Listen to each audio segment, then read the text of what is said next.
എമ്പുരാനെ പറ്റിയാണോ? ആ, അതായത് ഒരു പഴുത്ത കുറേ മാമ്പഴമുള്ള ഒരു മരത്തിലെ കല്ലെറിയത്തുള്ളൂ. പഴങ്ങളില്ലാത്തൊരു മരത്തിലെ കല്ലെറിയോ? എറിയത്തില്ല. നല്ല പടം. ഞാൻ പറയട്ടെ, ഞങ്ങളുടെ സിനിമയിലുള്ളവർ തന്നെ ഈ പടം കൊള്ളില്ല, ആ പടം കൊള്ളില്ല എന്ന് പറയുന്നത് ഒരിക്കലും ശരിയല്ല. കാരണം എത്ര പേർക്ക് ജോലി കിട്ടുന്നതാണ്. ഒരു പടം എന്ന് പറഞ്ഞ 10,000 പേരുകൾക്ക്, ആയിരക്കണക്കിന് ജനങ്ങൾക്ക് ജോലി കിട്ടാൻ എത്ര ടെക്നീഷ്യൻസും എത്ര പേര് വർക്ക് ചെയ്യുന്നതാണ്. ഒരു നിമിഷം കൊണ്ട് കൊള്ളില്ല എന്ന് പറയുന്നത് വലിയ വലിയ തെറ്റാണെന്നാണ് ഞാൻ പറയുന്നത്. നല്ല പടമാണ്. വാസ്തവത്തിൽ പൃഥ്വിരാജ് വന്ന് അടുത്തത് ഒരു ഇംഗ്ലീഷ് പടം തന്നെ ഡയറക്റ്റ് ചെയ്യേണ്ടി വരും തോന്നുന്നു. ആ പടത്തിന്റെ ഓരോ ഷോട്ടും എല്ലാം നല്ല പടം. അതായത് US-ലും അവിടെ ഇവിടെ ചെറിയ ചെറിയ ഗ്രാമങ്ങളിലും ഹൗസ്ഫുള്ളായിട്ട് ഓടിക്കൊണ്ടിരിക്കുകയാണ് ആ പടം.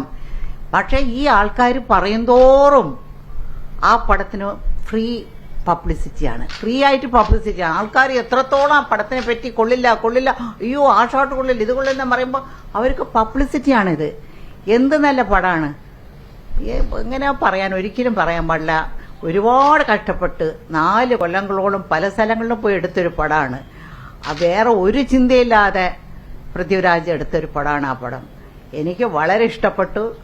ഓരോ ഷോട്ടും അതങ്ങനെ ചെതുക്കി ഇങ്ങനെ പെയിന്റ് ചെയ്ത പോലെയാണ് ഓരോ ഷോട്ട് എടുത്തിരിക്കുന്നത്.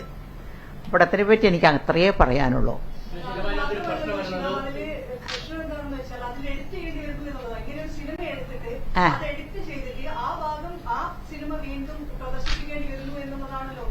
അതാണ് ആ പടത്തിന്റെ പബ്ലിസിറ്റി എന്ന് പറയുന്നത്. അപ്പൊ ആൾക്കാർ അയ്യോ നമ്മൾ ആദ്യം കാണാതിരുന്നല്ലോ ആ പടം. ഇത് നടന്ന കാര്യങ്ങളല്ലേ ഇതൊക്കെ? ആ ഗർഭിണി പെണ്ണിനെ പറ്റിയൊക്കെ നടന്ന കാര്യങ്ങളല്ലേ? അതല്ലേ പിന്നെ അവരെടുത്തത്. എല്ലാം നടന്ന കാര്യങ്ങൾ എന്തെല്ലാം എടുക്കുന്നു അവര്.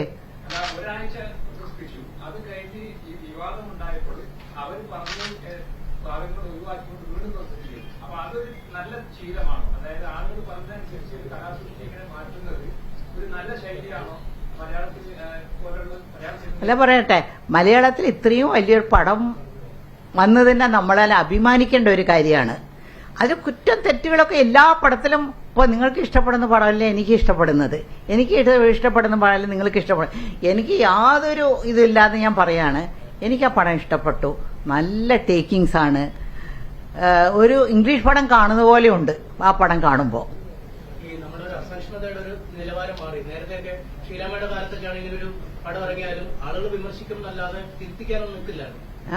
ആ കാലത്തിൽ നിന്ന് മാറി കുറച്ചുകൂടെ അസഹിഷ്ണുത വന്നു എന്ന് തോന്നുന്നു. ഞാൻ പറയട്ടെ, എന്റെ കാലം എന്ന് പറയണ്ട. അന്ന് വന്ന് പുട്ടും പഴവും കഴിച്ചുകൊണ്ടിരുന്നതാ. ഇപ്പൊ വന്ന് ബർഗർ കഴിക്കുന്ന കാലാണ്.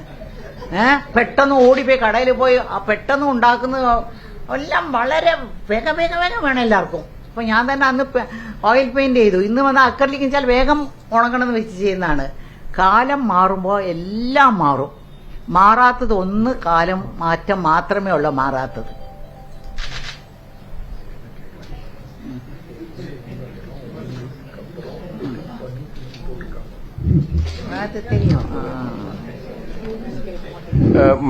മറ്റു ചോദ്യങ്ങളില്ലാന്ന് വിചാരിക്കുന്നു. അതുകൊണ്ട് ഇനി വല്ലവരും എന്തെങ്കിലും ചോദിക്കാനുണ്ടെങ്കിലും ചോദിച്ചോളൂ. എത്രയും പത്രക്ക് തനിച്ച് ഒന്ന് ചോദിക്കൂ. ഇത്രയും നല്ല സിനിമയാണെന്ന് ഷീലാമ പറഞ്ഞല്ലോ. ആ സിനിമ മാറ്റേണ്ടി വരുന്നത് ഒരു പേടിപ്പിക്കുന്ന ഒരു കാലല്ലേ? വെട്ടി മാറ്റിക്കുന്നത് അതൊക്കെ പല കാര്യം നിങ്ങൾക്ക് തന്നെ അറിയാം. പത്രക്കാർക്ക് അറിയാത്ത കാര്യങ്ങളൊന്നുമില്ല. ഇതിൽ ഒരുപാട് കാര്യങ്ങളുണ്ട്. അപ്പൊ അത് കാരണമാണ് ഇത് വെട്ടി മാറ്റേണ്ടി വന്നതും അതും ഇതും, ഇത് രാഷ്ട്രീയവും അതും ഇതെല്ലാം കലർന്ന്